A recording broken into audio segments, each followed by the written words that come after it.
ऊंची शाखा पर लगा हुआ है फल। लालच तो होता है, लेकिन वहां तक पहुंचे कैसे? तो कभी कभी क्या करते बच्चे, पत्थर मार करके फल तोड़ते।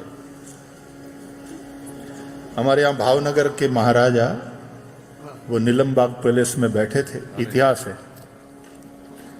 तो ऊंची दीवार थी पूरे चारों तरफ, महल के चारों तरफ कंपाउंड वॉल, और एकदम वॉल से लग कर के आम के पेड़ थे, आम के तो अच्छे अच्छे आम लगे हुए थे। तो बाहर रास्ते पर भी शाखाएं फैली हुई थी। तो भी गरीब आदमी जा रहा था चलता हुआ, उसके पीछे पीछे उसका बच्चा भी भागता हुआ खेलता हुआ जा रहा था। तो आम के पेड़ पर इतने अच्छे अच्छे आम लगे हुए थे, उसको लालच हो गया।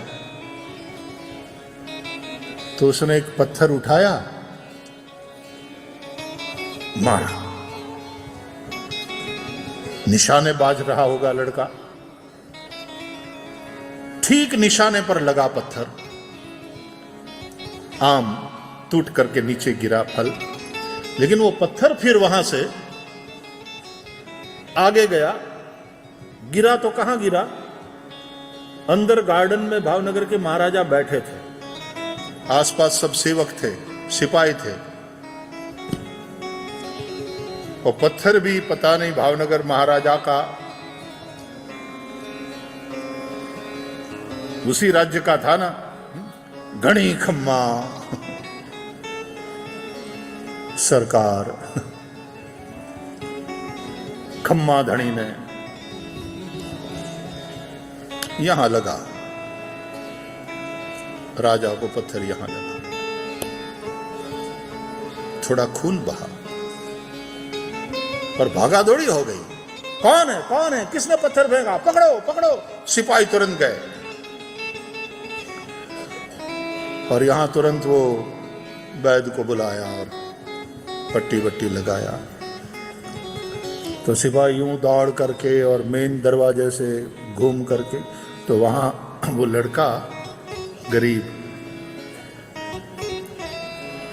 गिरे हुए आम को खाता हुआ मस्ती से बाप के पीछे पीछे भागता खेलता आ रहा।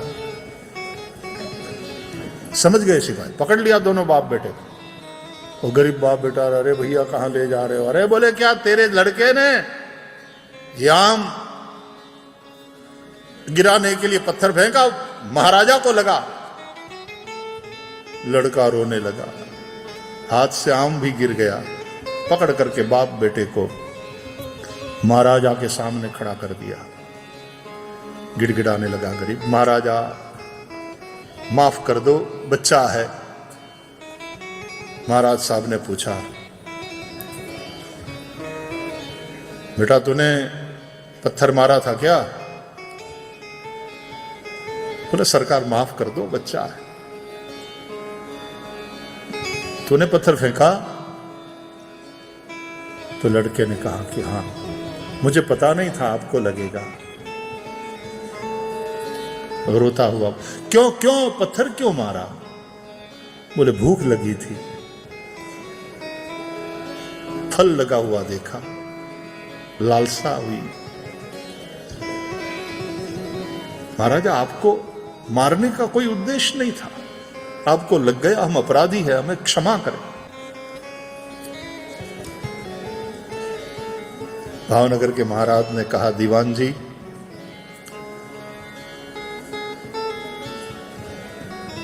इसको 100 रुपया दीजिए। बोले महाराज आपको पत्थर मारा, उसको तो दंड मिलना चाहिए, आप पैसा दे रहे। बोले पेड़ को पत्थर मारा तो पेड़ ने भी फल दिया, मैं तो भावनगर का राजा हूं। पेड़ को पत्थर लगा तो उसने फल दिया, और मेरी प्रजा इतनी गरीब है और इसको भूख लगी है बच्चे को, और सुनिश्चित करिए कि ये परिवार भूखा न रहे, उस बच्चे की परवरिश अच्छी तरह से हो।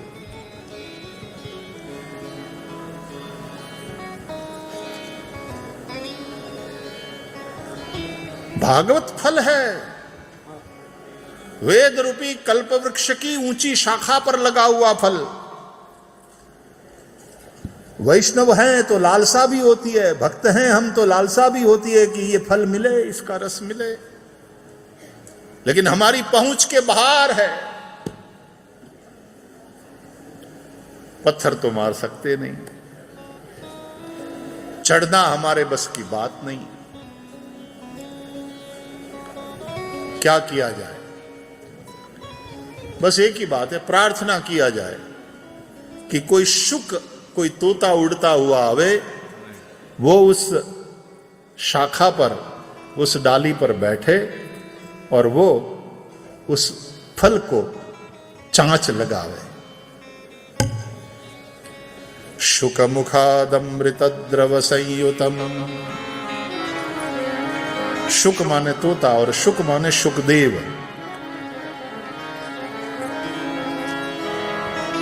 वो उड़ते हुए आते हैं, तोता कहो वक्ता कहो, आजकल हम लोग भी उड़ते हुए ही आते हैं और फिर ऊंची शाखा पर बैठ जाते हैं और फिर चांच मारते हैं, यानी मुख से सुनाते हैं। शुक मुखादमृत द्रव संयुतम। तो वो जो फल है वो द्रवीभूत होकर के वो रस बहने लगता है, तो फिर वो रस सब लोग पी सकते हैं। पिबत भागवतम रसमालयम, इसलिए सब लोग पीते हैं। लेकिन याद रहे, ये रस ऐसे पीने का नहीं है, ऐसे पीने का, मुंह से पीने का ये रस नहीं है। ये रस कान से पिया जाता है। पिबत भागवतम रसमालयम मुहुरहो रसिका भुवि भावुका। कौन पी सकता है इस रस को? जो रसिक है।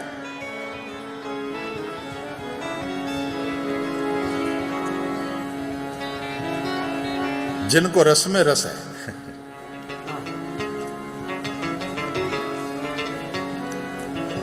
कहां मिलता है? बोले भुवि, पृथ्वी पर ही अवेलेबल है। स्वर्गे सत्ये च कैलासे वैकुंठे न्यास्तयम रसः नास्ति अयम रसः। पृथ्वी पर ही। और इस वक्त दिल्ली में ताल कटोरा। तो मुझे ये नाम बहुत अच्छा लगता है। 60 साल से ज्यादा समय हो गया, तत्कालीन प्रधानमंत्री श्रीमती इंदिरा गांधी जी ने इसका उद्घाटन किया और मुझे पूरी इंफॉर्मेशन, हमारे ऑस्ट्रेलिया के एक भक्त हैं डिवोटी, वो भी कथा सुन रहे हैं, तो उन्होंने वहां से भेजा। और इसलिए भेजा कि इसको बनाने वाले इंजीनियर की टीम में से वो एक थे, वो एक है। बोले भाई श्री, मेरी युवानी में हमारा ये पहला प्रोजेक्ट था और हम काफी एक्साइटेड थे कि ये वाला काम मिला। विदाउट एनी पिलर ये पूरा स्टेडियम बनाना था। मेलबर्न वाले हमारे रमेश जी कौशिक,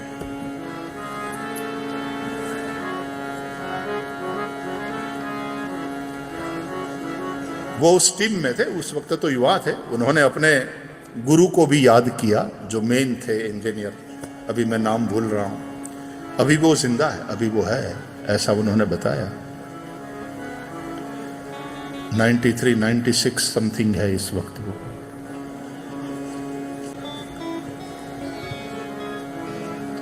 ताल, ऊंधा कटोरा, ये ताल, ऐसा समझो। और उसमें भरा हुआ पानी,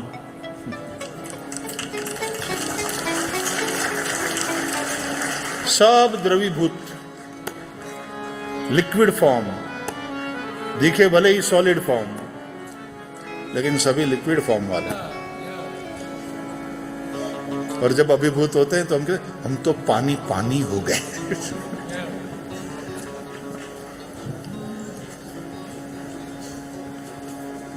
भाव का संबंध तो पानी से है ना, आर्द्रता। पिबत भागवतम रसमालयम मुहुरहो, मुहुहु यानी अगेन एंड अगेन। एक बार पिया और तुम तृप्त हो गए तो तुमने क्या पिया? पर एक बार जिसको पीने का चस्का लग जाता है और व्यसन हो जाता है, फिर वो कल तो पिया था यार, आज रहने दे, ऐसा नहीं। वो तो बीवी से छुप करके पहुंच जाते हैं। जिसको लग गई, तो यदि उस चीज की लत लग जाती है तो फिर वो बार बार पीना चाहता है, और वो नशा तो बेहोश कर देता है। ये तो जागृत करने वाली कथा है। और इसमें जिसकी आसक्ति हो गई वो तो बार बार पिएगा। सदा सेव्या श्रीमद्भागवती कथा।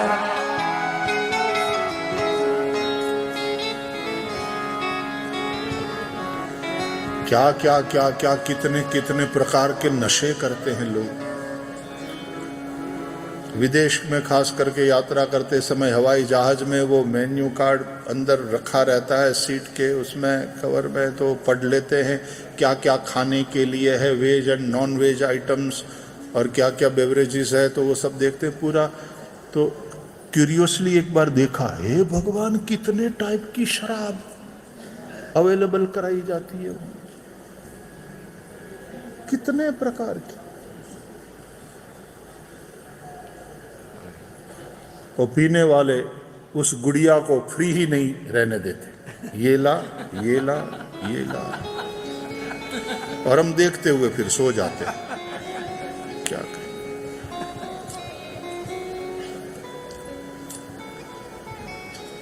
तो कहते टिकट में इंक्लूड है, जितना होए पियो।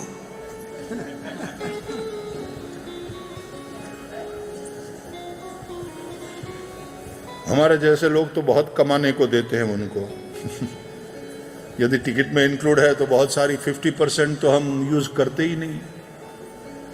खाना भी हम अपने घर से लेकर के चलते हैं।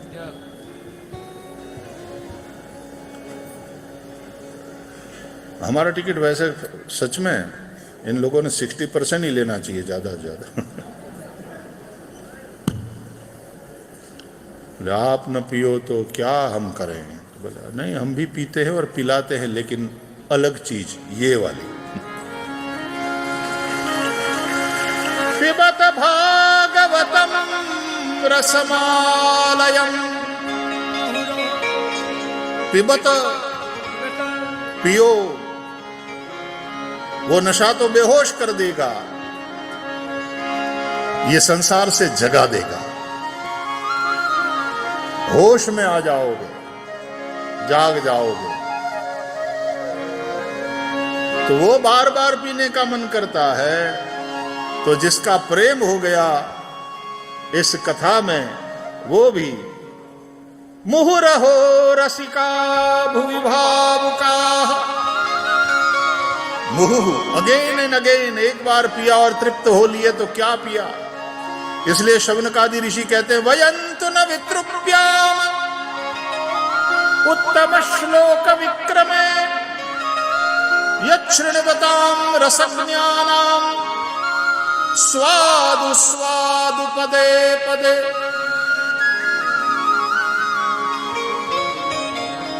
हे सुत जी, भगवान की मंगलमयी कथा सुनकर हम तृप्त नहीं हो रहे।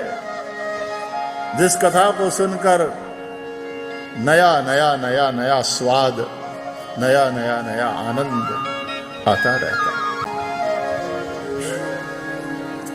वैसे हमने ऐसा सुना है कि जितनी पुरानी उतनी वैल्यू ज्यादा, ऐसा है? जितनी पुरानी उतनी ज्यादा वैल्यू होती है।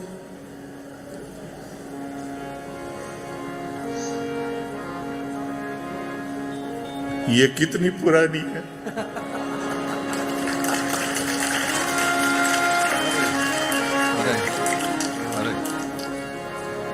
सैकड़ों साल पुरानी, हजारों साल पुरानी।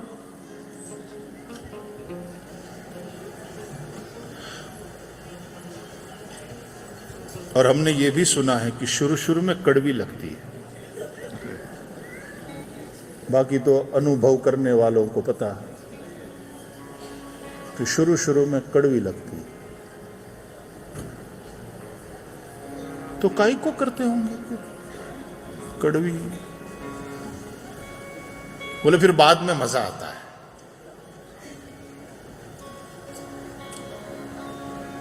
तो कहीं से एक शेर पढ़ लिया था तो स्मृति में आ गया। तुझे मैं देने से पहले बता दूं, बड़ी तल्ख होती है पीने से पहले। तल्ख कड़वी। तुझे मैं देने से पहले बता दूं, बड़ी तल्ख होती है पीने से पहले। अब सुनो, मेरे माशूक की अदा है निराली, वो गिराता बहुत है उठाने से पहले।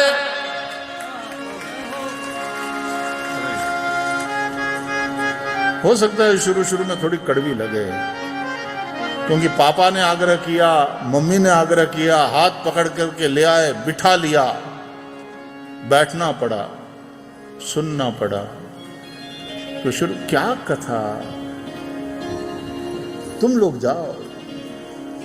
लेकिन एक बार पहुंच गए, एक बार आ गए, कुछ एक बातों ने मन को ऐसा पकड़ा, ऐसा जकड़ा, हो इंटरेस्टिंग, सुनने लायक है, पढ़ने लायक है, देखने लायक है। नया नया नया प्रकाश होता चला जाता है। फिर धीरे धीरे रस की सृष्टि होती है और उसके चलते फिर रसम खेवायम लब्ध्वा आनंदी भवती। और उस रस के चलते फिर जो आनंद, फिर क्लब में जाते थे, उसके स्थान पर दौड़कर कथा में भागते हैं। फिर इधर उधर जाते थे, उसके स्थान पर चलो आज बिहारी जी के दर्शन करिए आए, चलो बहुत समय हो गया है श्री गिरिराज जी की परिक्रमा लगाए। मुहु यानी अगेन एंड अगेन, बार बार। नैमिषारण्य में चलो, वहां मिलती है।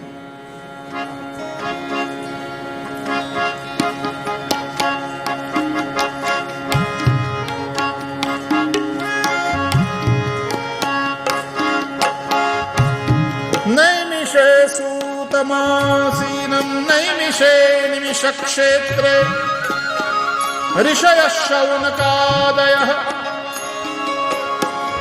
सत्रं स्वर्गाय लोकाय सहस्रसममासत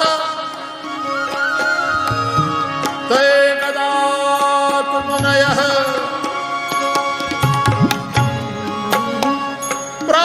प्रातरहुतहुताग्नयः सत्कृतं सूतमासीनं पप्रच्छुरितमादरा।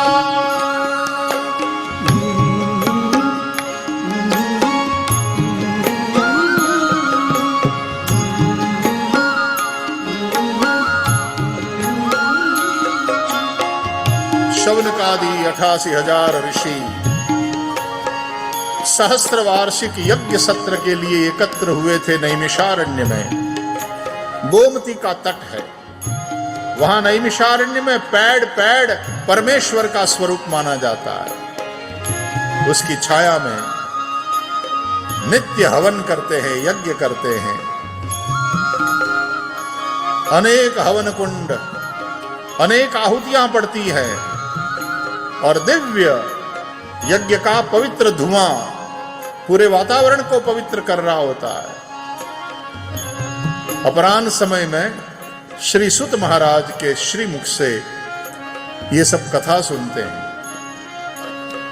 वक्ता के आसन पर बैठे हुए सुत जी को आदरपूर्वक प्रश्न किया, 6 प्रश्न पूछे हैं। शास्त्रों का सार क्या है, श्रेय क्या है, श्रेय का साधन क्या है, भगवान के अवतार का प्रयोजन क्या है, कौन कौन अवतार कितने हुए और भगवान ने क्या लीलाएं करी, और अंत में जब भगवान स्वधाम पधार गए तो धर्म किसकी शरण में गया। इन 6 प्रश्नों के उत्तर में श्री सुत महाराज कथा सुनाते हैं। कहा शौनकादिकों ने, वयंतु न वितृप्याम उत्तम श्लोक विक्रमे यच्छृण्वताम रसज्ञानाम स्वादु स्वादु पदे पदे। बेटा ब्रेकफास्ट में फ्रूट्स नहीं, ओट्स, आमंड्स सीड्स, ये सब और ragi, wheat, corn, raisins, black currants, cranberries, इतना सारा बस 12। Kellogg's Muesli है 12 grains, fruits, nuts and seeds वाला power breakfast. Kellogg's Muesli 12 in 1 power breakfast. बेटा इतना जोर जोर से क्यों हंस रहे हो? प्रैक्टिस कर रहा हूँ माँ। प्रैक्टिस किस चीज की? नेटमेट्स एनिवर्सरी सेल की, जहाँ जोर से हंसने से मिलेगी 30% सेविंग्स ऑन मेडिसिन्स। यही नहीं, हेल्थ एसेंशियल्स पर मिलेगी 80% savings and lab test starting at just ₹119। 30% off के लिए वार्म अप तो बनता है।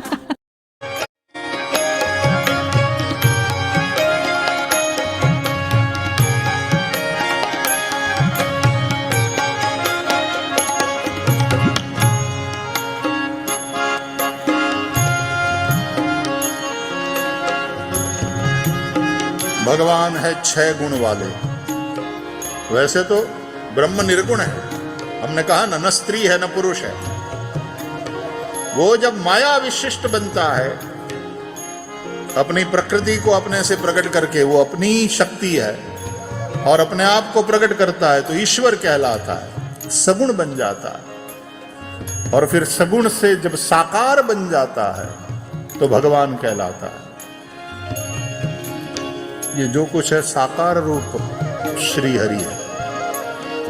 तो भगवान ये सब कुछ, सी राम मैं सब जग जानी, करऊं प्रणाम जोरी जुग पानी। ये भाव रखोगे तो किसी से बैर नहीं कर पाओगे। निज प्रभु मैं देख ही जगत के ही सन करई विरोध। वो किसका विरोध करे? वो तो सबको भाव से राम राम ही करेगा, सबका आदर करेगा, सबसे प्रेम करेगा। तो ये सनातन हिंदू धर्म की विशेषता है कि उसका ईश्वर कोई 7वें आसमान में नहीं रहता, इन रूपों में अभिव्यक्त है। ये जगत उस जगदीश की ही अभिव्यक्ति है। इस वक्त कोई अवतार है क्या? बोले है। कौन सा? जगदावतार।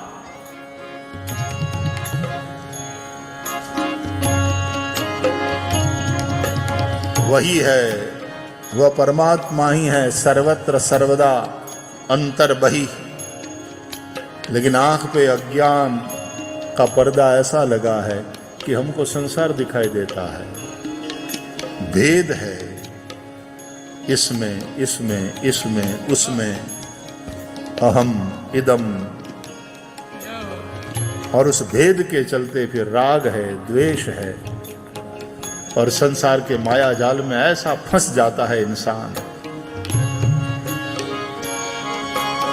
किसी से वैर कर लेता है, किसी से मैत्री,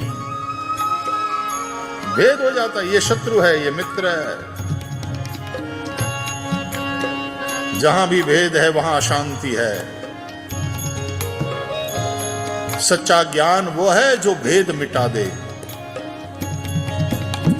एकत्वम अनुपश्यति, तो वह ब्रह्म है, निर्गुण निराकार, निर्वैर अलख पुरुष। तो न स्त्री है न पुरुष,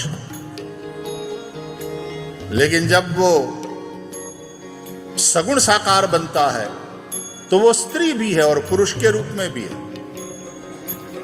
इसलिए नारायण है तो साथ में लक्ष्मी है, राम है तो साथ में सीता भी है, कृष्ण है तो साथ में राधा भी है।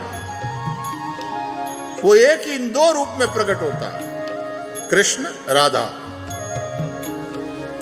तो बिना एक के दूसरा अधूरा, बिना राधा श्याम आधा। इसलिए वो है तो दोनों है, स्त्री के रूप में भी पुरुष के रूप में भी। तो अकॉर्डिंग टू सनातन हिंदू धर्म, गॉड इज नॉट ओनली ही,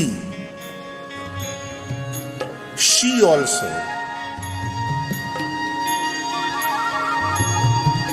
इसलिए पराम्बा भगवती दुर्गा माता के रूप में भी हम उसको भजते हैं। शिव है तो पार्वती है, दुर्गा है साथ में। तो ये जो कुछ है वो उसी परमात्मा का स्वरूप है। ये हमारा सनातन वैदिक धर्म हमको समझाता है। तो भाई अज्ञान के चलते हमारी दृष्टि जो संसारमय हो गई है, हमको संसार दिखता है। जैसे अंधकार के चलते रस्सी में सर्प दिखता है, अज्ञान के चलते हमको संसार दिखता है। वास्तव में श्री कृष्ण ही है, श्री राम ही है। सिया राम मैं सब जग जानी, करब प्रणाम जोरि जुग पानी। आज दशा यह है कि धर्म के नाम से दुनिया के लोग लड़ते हैं। हमारा वाला ऊंचा, हमारा वाला अलग, हमारा वाला सबसे श्रेष्ठ। ये एक जड़ता है, ये धार्मिक जड़ता है। आग्रह तुम सत्य का रखो, सत्यम परम धीमहि। कन्वर्ट करना ही है तो इंसान को क्रिश्चियन बनाना, इंसान को मुसलमान बनाना, इंसान को हिंदू बनाना, ये धर्म का काम नहीं। धर्म का काम है हिंदू को इंसान बनाना, क्रिश्चियन को इंसान बनाना, सिख को इंसान बनाना। उन सबको सच्चा इंसान बनावे, वही श्रेष्ठ धर्म है। आज उल्टा हो गया, इंसान को हम कन्वर्ट करके और कुछ थप्पा लगाने के काम में लग गए। इसको मुसलमान बना दिया, इसको क्रिश्चियन बना दिया, इसको ये बना दिया। यस, धर्म converts you into a good human being. ये धर्म का सही काम है। और सनातन धर्म की ये समझ है, ये उदारता है। तो 6 प्रश्न पूछे गए हैं। उन 6 प्रश्न के उत्तर में फिर सुत महाराज कथा सुनाते हैं और इस प्रकार से सुनाते हैं कि सत्य का प्रागट्य हो जाता है। कल प्रागट्य हो जाएगा उस परम सत्य का श्री कृष्ण के रूप में, और हम लोग उत्सव मनाएंगे।